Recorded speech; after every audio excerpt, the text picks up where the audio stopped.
Welcome back to the Krell Laboratories podcast. It's been a while since we did one of these. My guests today are Kevin Matthews, who blogs about film at For It Is Man's Number and is one of the members of the Raiders of the Podcast crew, and Anna Maurya, who has written for Cult Reviews and Horror 101 and their own sadly neglected blog, Bemused and Nonplussed. And we will be discussing two films from last year, Rita and The Devil's Bath, both of which were their respective countries' Oscar submissions, and they're both horror movies. So we'll get started. You are both wearing attire related to films from last year. So, yes. Kevin, take us away. Oh, well, mine's was a lovely Christmas gift from my other half, who knows how excited I was for this film coming. So the stats are on the front, and if I just do a little twirl, the back is, there we go. It is the criminal mastermind. Criminal mastermind, Feathers McGraw. I love that he made a comeback. I love that they brought that character back. What a great foil. Well, yeah. they need an arch enemy. Yeah, and I don't think they could have. He's the Dr. Doom to Wallace's, or to, well, not Wallace's. Wallace is an idiot, but to Gromit's Reed Richards. Yeah, for sure. Yeah, he's very like the like they're setting him up as kind of like the Blofeld, right? Mm-hmm. I really love. Yeah. And I love that they had all the marketing and press, and it was basically everyone admitting that Feathers McGraw has the standard kind of blank eyes, but they somehow still get him to look evil when necessary. But they don't know how. They just went for that look. And I think it's the camera shots and the way they position them. Like, there's nothing there that can suggest evil, but it's evil. Yeah. And your attire today, Anna? So I went with, this is not coordinated in any sort of way, but I went with Late Night with the Devil. So this is the Night Owls shirt, commemorating the Halloween special episode that, as we know, went horribly awry. So did you actually see other horror movies last year? I did. I think I participated in the horror movie challenge, but I don't think I completed it. But I did end up watching some other. I have to cheat and like check my notes. I did. Yeah, you know what? I watched the Ouija movies. The first one, which was, and then the second one, which like greatly improves upon, the whole thing, because Mike Flanagan got like tagged in to sort of like finish it or whatever, or, they brought him in and they were like, fix this, and he did, and it was great. But yeah, I did end up watching some stuff. I watched Apartment 7A, which I actually thought was good. I don't know. I might be the only, or one of very few people who liked it, but I think it benefited from the cast. I think if they had put anybody else in that movie outside of like Julia Garner and Diane Wiest, it would have been like, again, but good acting good acting covers a lot of sins. It does. It really does. I am very keen to see that new film on Shudder with John Lithgow and Jeffrey Rush. Oh, yeah, a friend of mine the Rule of Jenny Penn, I think is the name of it. Yes. Okay. Yeah, a friend of mine described it as, basically the male version of Whatever Happened to Baby Jane. Ooh, okay. See, yeah, I mean, something like that I would jump at. I have been just really bad and outside of the, I've been outside of it being horror for a while, because it's just everything is everything. Well, everything is horror right now. Right. Yeah. The whole world is terrible. So I've been doing a lot more of like watching comfort stuff and like binging things that I've watched a million times and that kind of stuff. So this, watching The Devil's Bath and Rita were it was kind of good to like dip a toe back into that. I The Devil's Bath was kind of like a horrifying way to do it, but we'll get certainly into certainly not a film that's going to ease your troubled mind and No, soothe your not at troubled all. soul. Not at all, but we'll get into that, a little further. But yeah, I mean, I did watch some new to me, some new to me stuff last year for the challenge. But I did end up, I think I only got to like 11 first time views. It looks like I watched 34 horror films, but unfortunately the majority of them was stuff that I had already seen before. Well, that's So pretty cool. I mean, that's still 34 horror films. yeah, a lot of them were pretty like, I don't want to say like light, but kind of on the lighter side though too. Nothing super like, I wasn't gonna go like rewatch Martyrs, just like something like that. There's a little more soft horror, I I don't guess. think I ever want to rewatch Martyrs. I keep telling myself that I will, and I bought a copy of it, but I just don't know if I can do it. It's just sitting there like on the shelf, like someday, and I'm like, okay, no, Yeah, not today. I have a copy of The Grave of the Fireflies. I am never gonna watch that film again. Yeah. Because I mean, Christian, you're the bringer of doom laden clouds, because what's the one that you recommended to me with the iron lung guy? I sat through that. I was like, this is bleak. I mean, this is bleak even for the stuff I watched. Yeah, in a glass cage, the Auguste Villaronga film. I chose these two films that we're going to be talking about for a couple of reasons. First is that they're both about recent, well, not recent with The Devil's Bath, but about historical events. Both of them are films that I saw certain types of horror fans say, well, that's not really a horror movie. And I also picked them because they're two films from last year, which was a very strong year for horror movies, that I think kind of got lost because they basically didn't get released in theaters most places and just showed up on Shudder, who did a great job of burying them both. And I think they're two of the best films from last year. There was a third film that was a horror film that was nominated for, or was submitted as an Oscar nominee as well, and it actually made the short list, and that was The Girl with the Needle from Denmark, which we won't be talking about, even though it would fit the theme.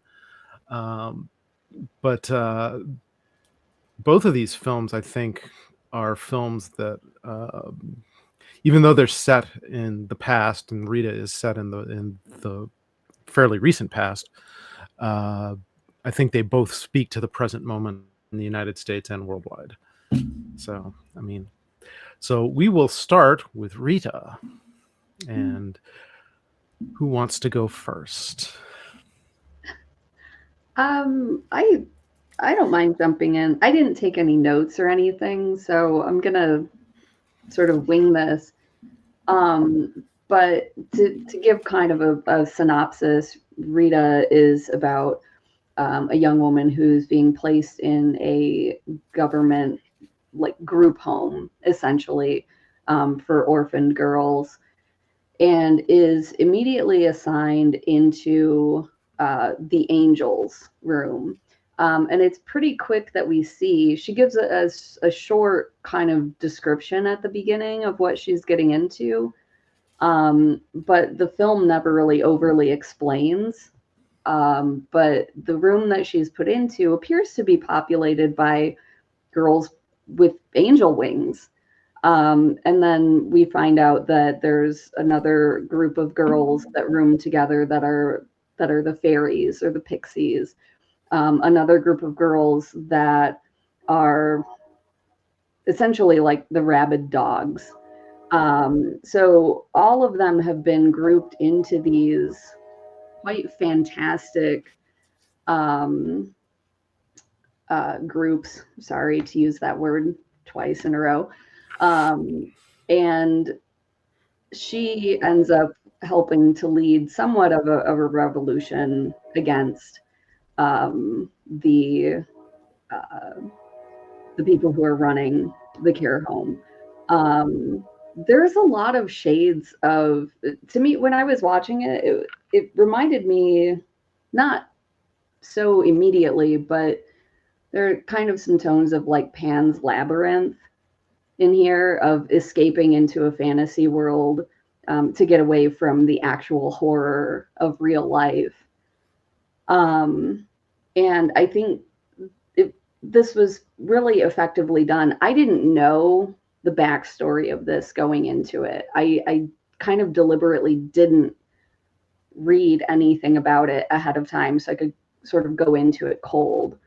But when it gets to the ending and you like find out exactly what happened, there's, you know, some postscript to the film. It's incredibly devastating. I don't know how anybody couldn't see this as a horror film, but I'm also kind of an apologist for things that sit on the borderline. I had a big discussion about Wake in Fright with Aaron Christensen one time when we kind of went back and forth about that not, or in my mind does, you know, qualify as a horror film. So I think this absolutely does. The fantastical elements of this film are so well done because everything is practical here. When you find out the next morning that the angel wings are just, you know, it's literally just like elastic loops, you know, with like fake wings that the girls are wearing, or the stars are, you know, girls just wearing like shrouds with fairy lights under them. But there's little touches throughout that give you the impression that they're not real. You know, the fairy lights kind of trail behind them a little bit. It's a nice touch of like bringing you into that world. I know I'm rambling and very incoherent, but yeah, I'm gonna let Kevin kind of talk for a while until I can form a better thought. If you want rambling incoherence, I'm your guy. Now Kevin. It's a little bit early over here for day drinking, so you know, go right ahead. Anna said a lot of what I already had in mind, actually, not to just use that as a cop out, but particularly the Pan's Labyrinth kind of reference point. Not that it's exact, but I think that's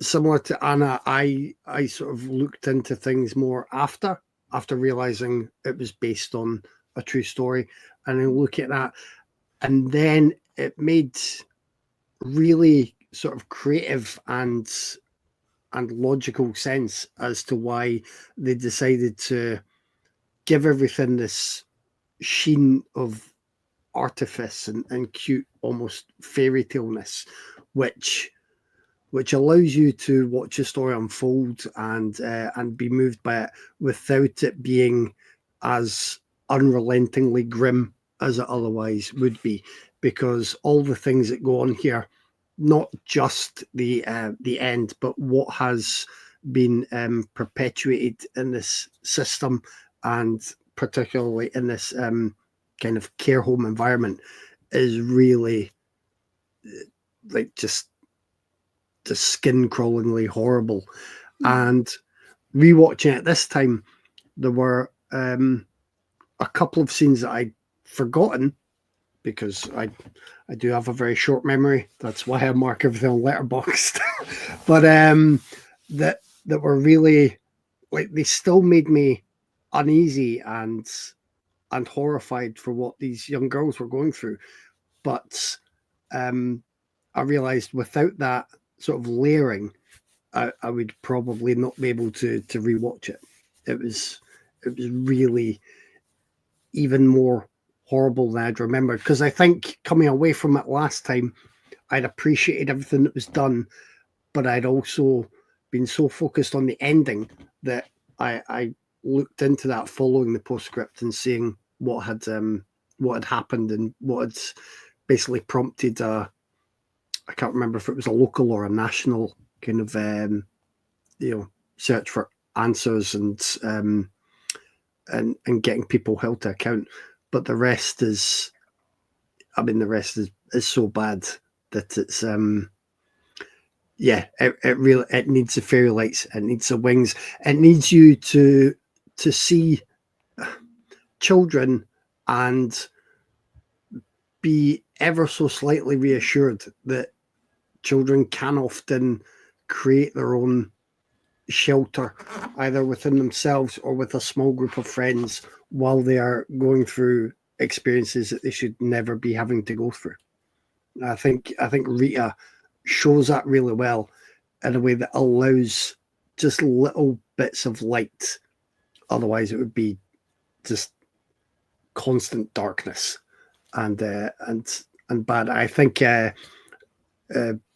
don't know how you pronounce his name. Bustamante. Is it Jero Bustamante? I think it's Jero Bustamante. Jero Bustamante. And his writing and direction, he picks just the right way to move through what is a really delicate and sensitive issue as well. And I'm sure anyone watching this who was more close to the events or affected by them would, they may feel differently about the movie existing at all, but I think it's the right way to have dealt with the topic and have it done. Like, he walks a tightrope. He does it real well, and it allows just the young cast to shine and not be defined by the horrors around them.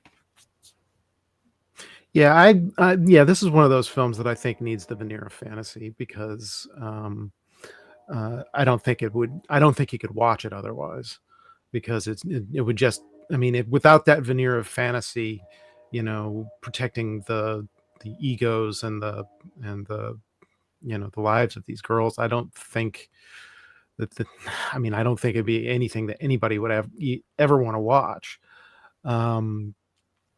One of the things that I liked about the way it uses fantasy, though, is how it incorporates what is happening to these girls into the fantasy life that they are living. The ghosts, the girls that wear shrouds and the Christmas lights.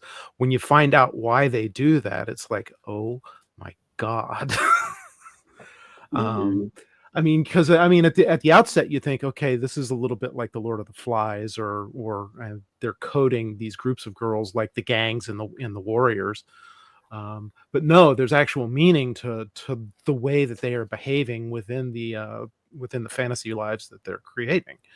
I also like the way that you start with the fantasy, and then it starts to chip away with it with little glimpses of what the real reality is.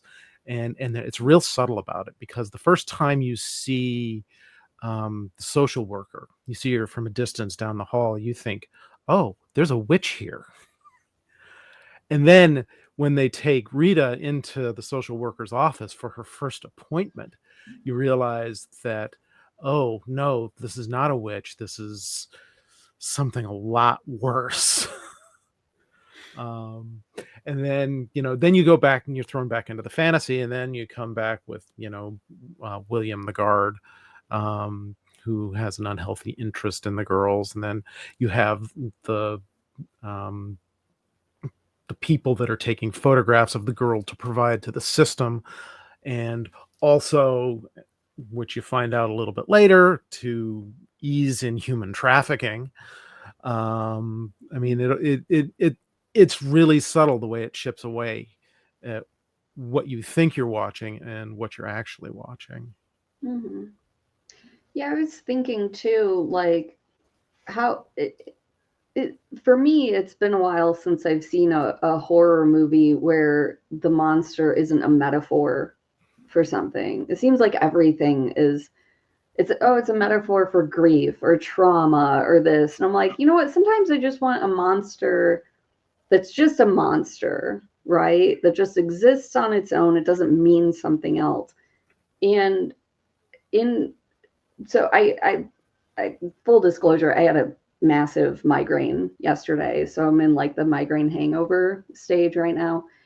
But I was thinking this morning that this might be the film that I was looking for and I didn't want because the adults are the monsters and they're just pure monsters. They're not a metaphor for something else. Yeah, They're they're just, irredeemable. yeah, they're just evil people. But they're evil in a way that's not, it's not cartoonish or mustache twirling or something. They're believably evil. This is real stuff that's happening, that has happened and is happening, and unfortunately will continue to happen. You know, selling little girls into human trafficking, whatever the end result is for that. Um, Blaming them for being raped by their fathers. You know, this kind of stuff is real. So I kind of regretted like thinking that thought. Like I really wish I had seen a movie that, you know, that wasn't Godzilla, you know, like, Yeah. and Be then it's like, careful. Be careful oh, what you wish for, right? yeah, I know. It was like, oh, that was the movie. Yeah, the That was monkey's awful. paw has curled. Yeah, right. Like, God, and it's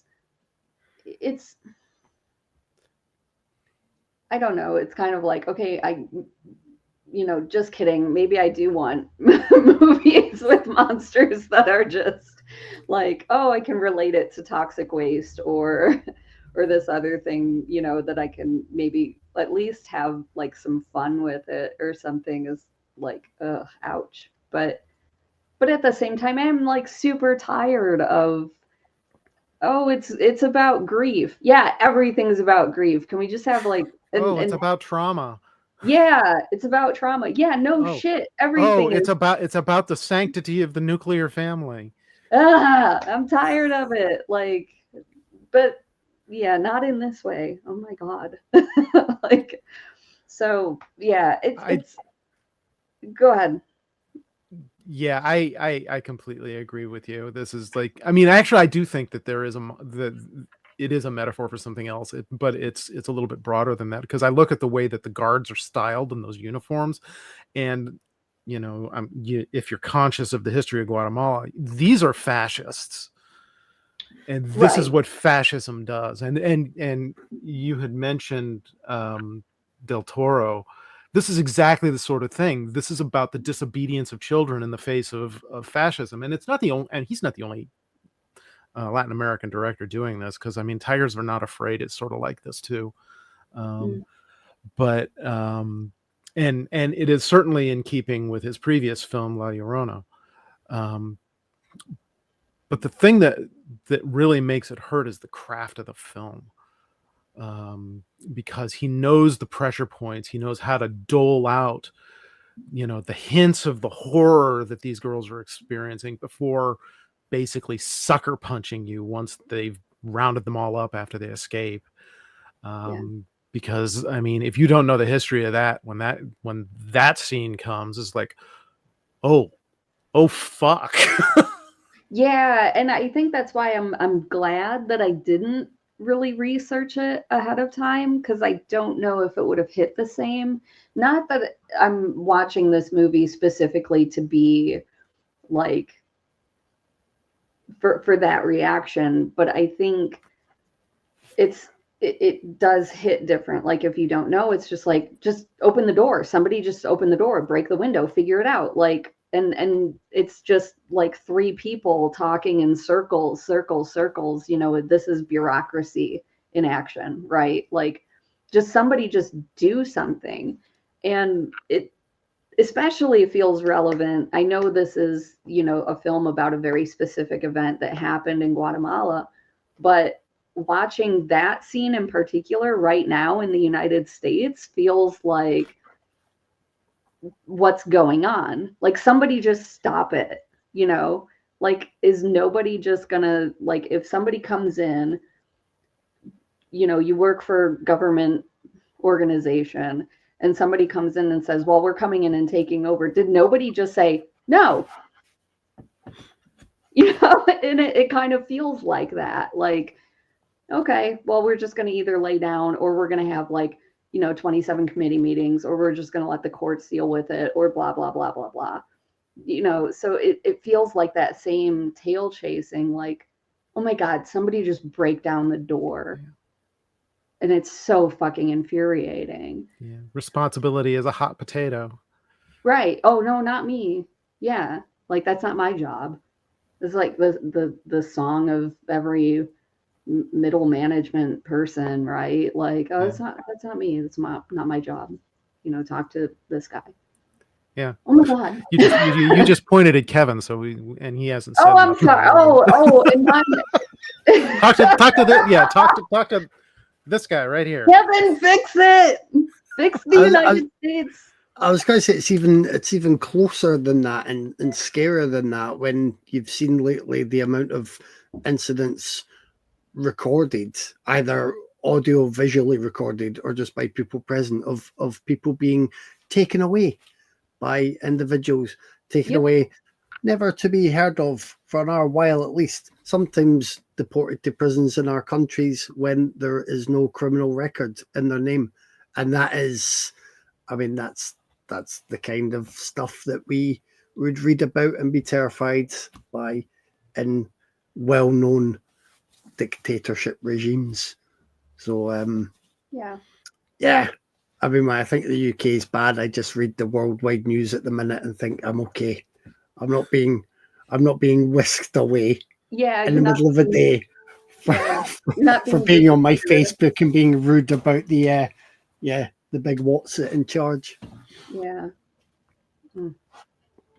So sorry if that opened up this whole discussion. I am perfectly happy with that, because these are both serious movies about serious issues that are shockingly relevant even now. I mean, because the events in Rita took place in 2017, so 8 years ago. Yeah. So that's just a couple of days ago in the grand scheme of things. Right.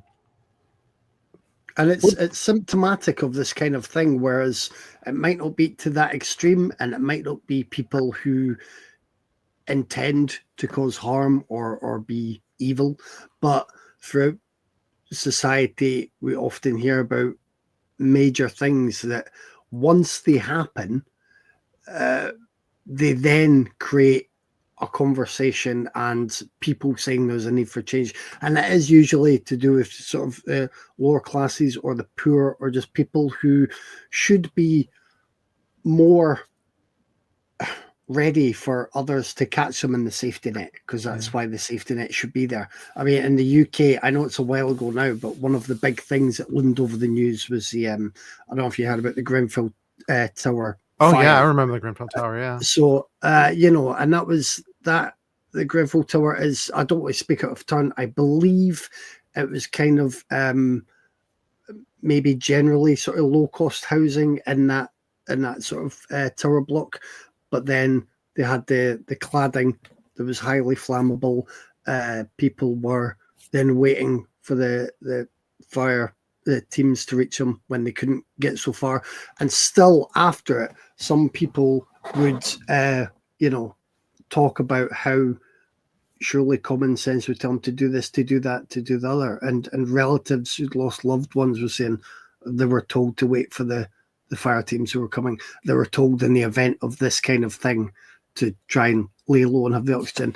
And that's a very different news item, but it's again the type of thing that you see typically is here's a group of people that society or the news wouldn't normally be sort of having on their screens, but something really bad's happened. is there going to be change? We'll discuss it, but the change might come through in 20, 30 years, if at all. Yeah. I mean, you've got an instrumentality of government that is less interested in the safety of people than in the interests of avoiding any blame for bad things that happen, which of course is a mark of authoritarianism. I mean, that is certainly the takeaway I take from Rita. What do we think about the craft of this movie? This movie is really, really widescreen. Mm-hmm. I thought it was incredible. I mean, you spoke to this earlier, how, you know, the fantasy starts to get ever so slightly kind of taken apart. And I think like he does that so well in a lot of the visuals of this. Like, you know, when you find out about the stars, right? The girls with the shrouds and the fairy lights and stuff, and when that starts to get kind of torn away. I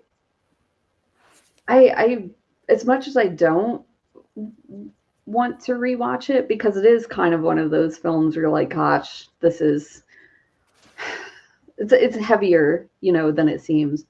I do want to like study it again, not watch it as a, okay, I need to prep to talk about it, but like just to really pick it apart and study it. But it's a gorgeous film in that how it depicts the conditions of the place. I mean, it's really run down, right? It's like, you know, paint peeling and this kind of stuff. But it's really a beautiful film. It's tough to say that when it's about something so grim. But it is quite gorgeous. I mentioned the craft of the film because I wanted to talk about one particular scene. It's the second scene where they're photographing Rita, and you have the two ring lights on opposite sides of the screen, on opposite sides of a very wide screen, and you see two of the villains of the piece just circled by light in that shot. Yeah. As if he's just bringing the identification of these are the bastards that are responsible for this. And it's true, because, you know, one of the guys that's circled by the lights is the guy that has the catalog of photographs that is part of the plot to escape. And I'm like, I that shot stopped me dead in my tracks, and I rewound the film to watch it again, because it was like, whoa. Yeah. He knows how to compose the frame, and in a way that most horror directors would not. So I think there's a lot of moments in this film that you could kind of pause it and go, that's a painting, you know, or that's, you know, that would be a still that I would frame, for better or worse. So compositionally, he really knows, Bustamante really understands that, like you said, at a level that a lot of horror directors, I think they just kind of go, oh, well, we'll just do stuff in front of a camera. Is it in frame? Right. Is the boom mic visible? Yeah, right. You know, there's a lot of care. And it's always nice to see a director that knows how to put that care into the film. And remind me of this when we start talking about The Devil's Bath, because I do want to kind of like circle back to a similar discussion. Well, we can segue into that now if you like. Okay. So Devil's Bath is sort of, hopefully try to do a better summary. It's based on historical records from the 1700s in early Germany and Austria, of people who pretty much, it was suicide by proxy they wanted out of their situations and found something of a loophole, which was if they committed such a heinous crime that the penalty would be death, this is their way around committing suicide, because in those times, if you committed suicide, you couldn't have a proper burial, you couldn't be consecrated before death. It was, you were just straight one-way ticket to hell situation. So this was sort of the way around it. And this story in particular focuses on Agnes, who is married into a situation that becomes, as she finds out, less than desirable for her. The film I don't believe it was super explicit about the circumstances of the marriage, but as we know, a lot of times marriage was not done for love in these times, but for, financial reasons or land ownership or things like that. So we come to find out that this is definitely going to be a loveless marriage. No children will come of this whatsoever, which is kind of the one thing that Agnes really wants in life is she wants a child or children. Not just her either. I mean, her entire role in her community is contingent on her is providing baby. children. Yeah, making babies. That's the whole thing. And eventually this just devolves into an absolutely horrific situation in which, she comes to understand that her only way out is essentially to commit a horrific crime. And boy, does she pick a doozy of a crime to commit. But this not the biggest crime in the film, though. No, but it's still like when it gets to that point, you're like, wow. Okay, I don't think I was expecting that, but that'll do it. But when I was watching it, and especially afterwards, this is the kind of film, like, and not to keep comparing the movies that we watched to other movies, but the first thing I thought of after watching it was The Witch, right? Like, we're striving for as much historical accuracy as possible.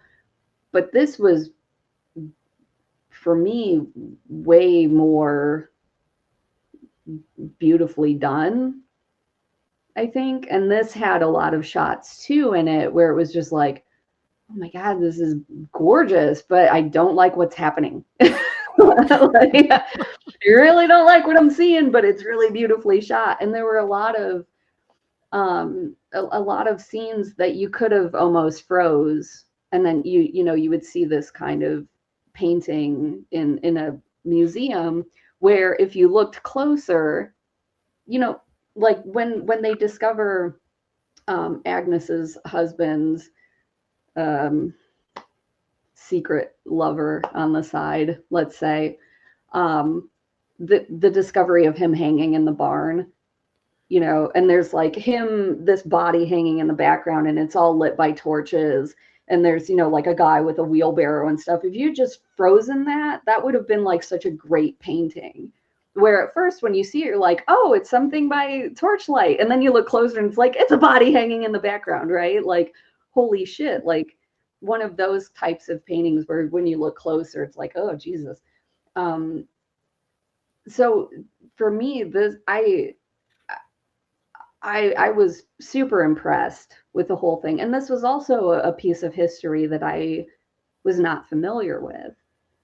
I didn't know that this was a thing that happened. And my parents came into the room. I thought I could watch it without them around. And then they showed up like literally like the last 10 minutes when like everything is going to hell at this point. Like she's confessed, and it's just, I knew what was going to happen. And I'm like, let me try to explain to you guys what this movie is about real quick before they cut her head off. Okay.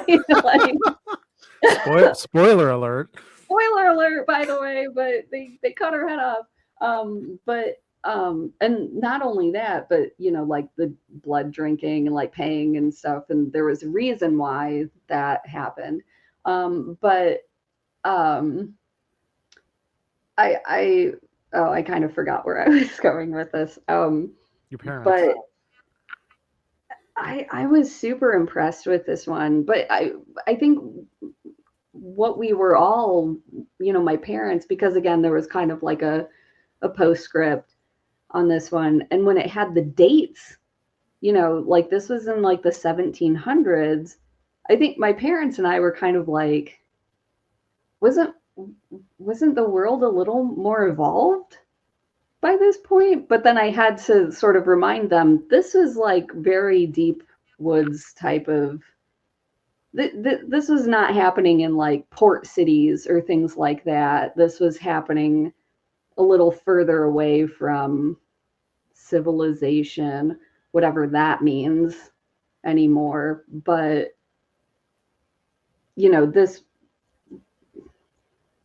it makes sense. Like there's a disconnect from any kind of large populace or what have you, that this sort of thing would be going on, and the superstitions that were taking place in this, that were depicted in the movie.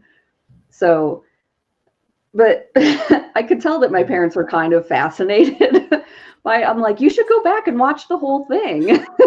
No. I don't think they will. I doubt that they will. But I'm like, no, this was actually like, in terms of the historic side of it, like, maybe you guys should check this one out. And they did this sort of like, oh, okay, yeah. But you could tell, like, they were like, nope. But I really, again, it's not like you can say, like, I really liked this movie, but I was very impressed with this film. It's relentless, though. It's really one that, like, there's no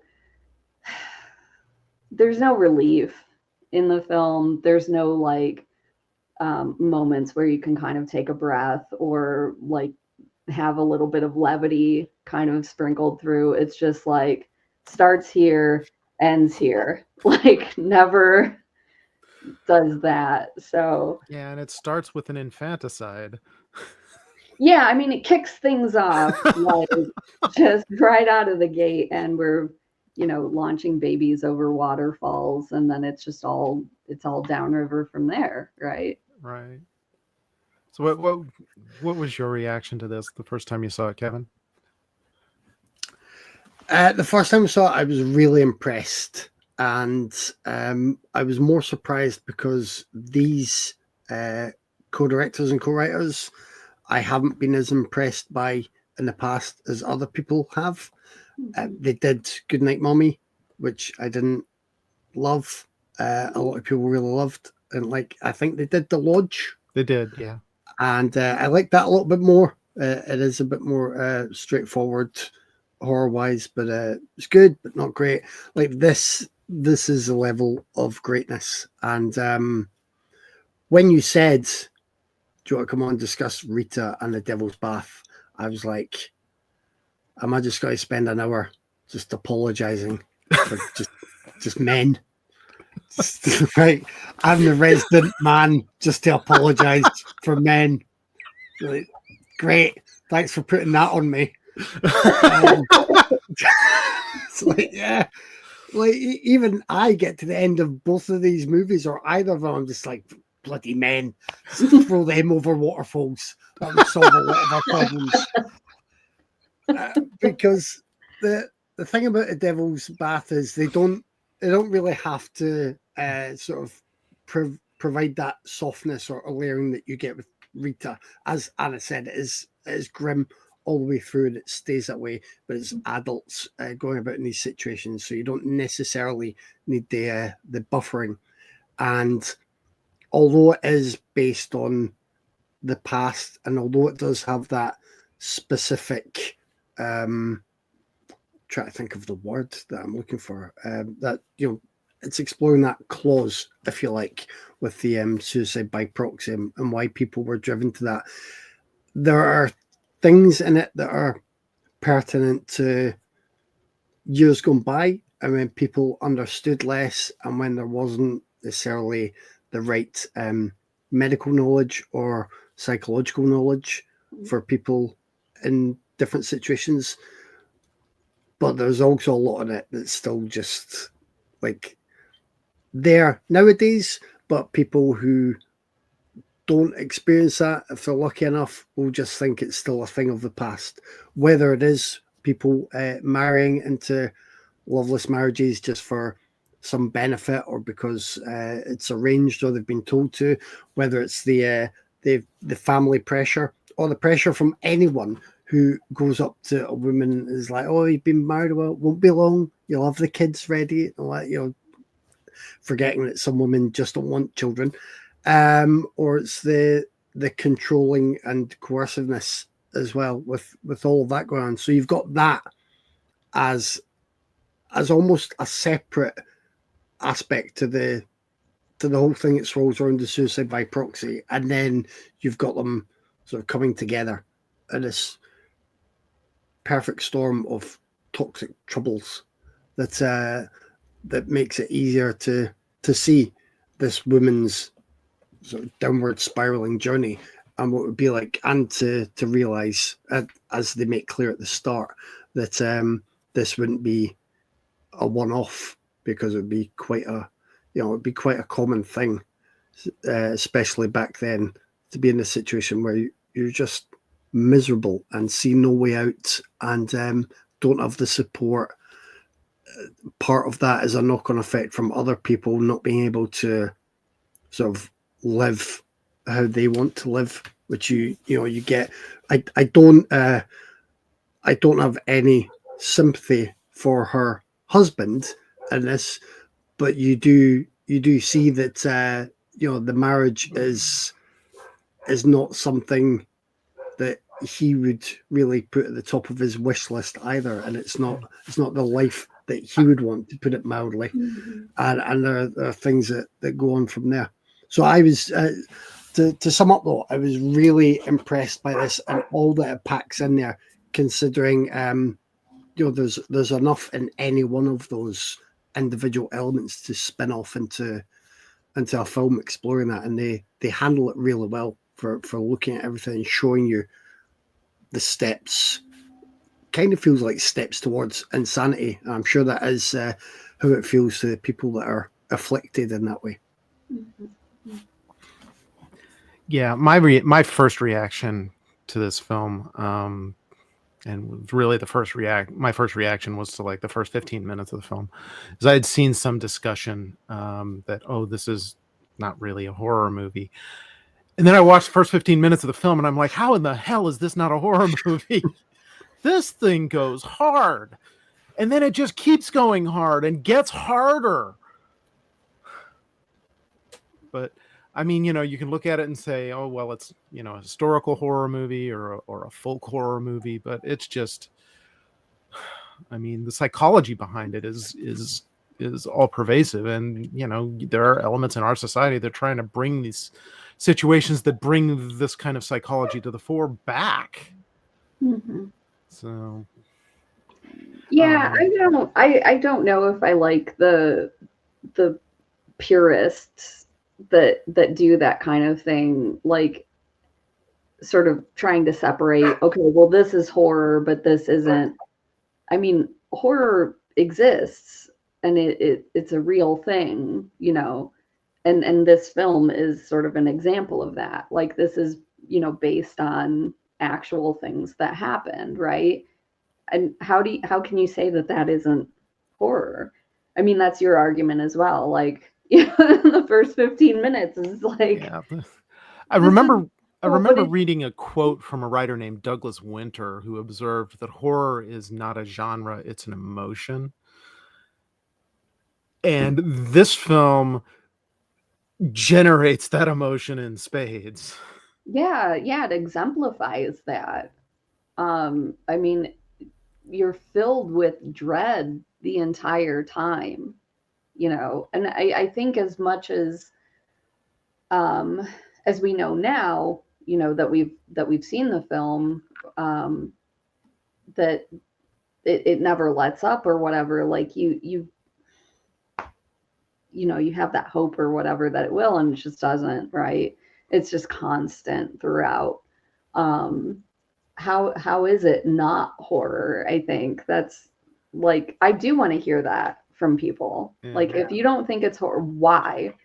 Because I was certainly horrified throughout this whole One of the thing. things that I really like about this film is the way that it demonstrates how people accommodate themselves to the horror. Because Yeah. I mean, the folk traditions in this film are like, and I know that they're probably real folk traditions, but I mean, in Yeah. order to get pregnant, Agnes takes one of the fingers from the shrine of the executed woman at the Yeah, like beginning of the film. her brother gives it to her as a gift Yeah, as on her a wedding night. fertility token. Here's the finger of a dead woman, and then she Then- unwraps it on her wedding night, kisses it, puts her actual lips on a dead woman's severed finger, and then wraps it back up and puts it under her pillow. What? Like, if you just divorce that from the context of the film and you told somebody that, they would be like, what the fuck is wrong with you? Like, that's sick. That's deeply, deeply sick. And then, But, you know, and at the end of the film, you have, you know, the drinking of her blood by, you know, all people the people paying money to drink her blood because they thought that drinking the blood of an imprisoned, like a person who was imprisoned and executed, would cure them of melancholy. Yeah. What? Again, if you I mean, I don't know what's worse, Yeah. the image of them like putting like the bowls under her neck to gather the blood, or them drinking it. To me, it's like all three things are equally worse. Throwing a coin up, so paying money to do this, what the fuck? And then gleefully, I mean, they're not even like there's song and dance breaking out. It's almost like, it's like, okay, so there's like a really fine line between horror and comedy, right? If this had pushed it just a little further, it would be like Monty Python levels of like, what the fuck are you? You would just be laughing at it, right? But it stays just shy of that, and you're like, am I actually seeing this? Like, there's a bleeding neck stump and people are like holding cups underneath it, throwing their money up there and holding cups up and then drinking it. What? So again, like, I do want to know, how do people not consider this horror? It's horror. Yeah. The end. Thank you for coming to my TED Talk. I mean, it wouldn't depress you as much as either of these films, but if you want to be depressed, you should always check out the comments under the Shudder movies that are just, you know, straightforward slasher movies. And there are always people, well, it's not horror. Well, this was just boring. Well, I don't know why this is on here because it's not horror. I think, you know, they can be hit and miss, but Shudder do a really good job of curating quite a wide selection of stuff. And some of it isn't even necessarily what I would call horror when I watch it. But I watch stuff, I'm like, oh, I can see why I've put it on there. It's interesting. This, as Anna said, like, this is definitely horror. But there will always be those, if it doesn't have someone with a machete and a hockey mask, it's not horror for them. No chainsaws involved, right? Yeah. I saw when I was looking through reviews of Rita, I saw some guy complaining that the handmade quality of the costumes were reflective of a film that maybe didn't have very much in the way of resources, and I'm like, what? Do you yeah, did you not watch the film? Yeah, like, did you not understand that this was like, it's little girls putting this stuff together? They're gonna use I mean, the the level of craft that they accomplished with what is in scene is astonishing. Right. But You know, Kevin, when you brought up, I think we need more like subtle. Well, I don't know. Depends on your level of subtlety, I suppose. But you know, when you were saying about like watching these films and then having to apologize for men or whatever, I think we need like kind of more of that sort of stuff as opposed to the when you started talking about that, the first thing I thought of was that stupid movie Men. Yeah. You know, and I was like, wow, that was as subtle as like a sledgehammer over the head, right? Like, and I you know, get, in terms of real life, I don't think that movie was subtle enough, or was. I mean, it. I was, I mean, I don't oh think no, that it was no, I over the was top like, enough, because I think that yeah, if it had been more over the top, maybe the message would have landed better. I don't know. I don't know that. I'm sorry. I felt a need to rant about that movie. I was like, yeah, we get it. Men are horrible. Like, Yeah, but if you tell that to duly men, they don't noted. they Like, don't they don't care. yeah. No, I mean, that's the, sorry, Yeah, I Kevin. know I'm not all. sorry. I know not all men. people No, said yeah, no, yeah. But people were when you saying started the talking same about thing that, I'm about like, the. Sorry. it's like let people discover this for their own. But coming back to the Devil's Bath, um, as much as I didn't want to feel sympathetic for Wolf, who is Agnes's husband, um, Well, he's in kind of a bad situation too. yeah, yeah, exactly. You know, he's stuck too, right? There's like the societal thing going on here. Nobody, I don't know.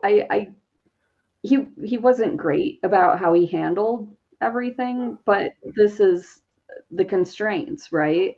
You can't be openly gay in this time.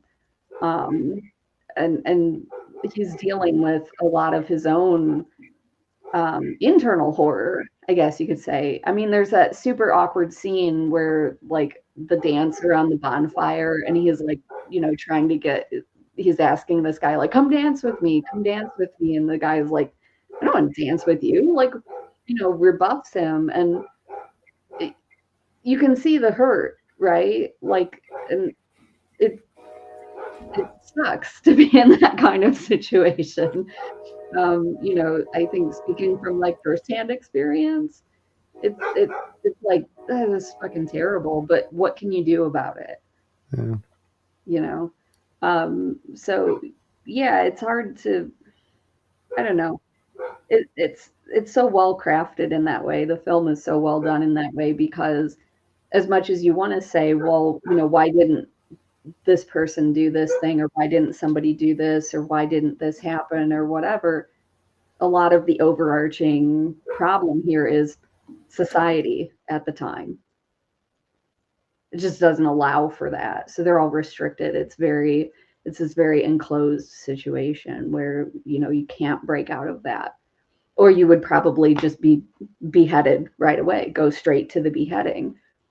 We can't have, you know, gay people done, you know, or exiled or something. I mean, so That's another thing that, if you don't mind me jumping in there, Anna, no, because go. you've reminded me of something. What I liked about this as well is it also explores the hypocrisy and the flaws in the religious structure. Because you're Yeah. saying, so being gay would be unforgivable. You know, you can't forgive anyone who's committed suicide. But if they throw a child off a waterfall and then come in and ask for And going forgiveness, past, that goes along with the policy. That is okay. So yeah, then they can do that and have their opportunity to have this final feeling that they're going to be okay and then get their way into heaven. Now, whatever your belief system is, like that's a major problem when it's at that level. Like that's the extremes that people will go to because there's so much elsewhere that isn't tolerated by these back then and obviously still today by yeah. people in arranged religious hierarchical structures. It's just I liked it that was there as well, and that's always something that I've been looking for as a bugbear with the hypocrisy and the problems. And I think somebody once said the worst thing that religion ever did was get organized. And I very much believe that. I believe in everyone being allowed their personal faith and using it for comfort and helping others. I really dislike organized religion. And this highlights, some of the issues with that.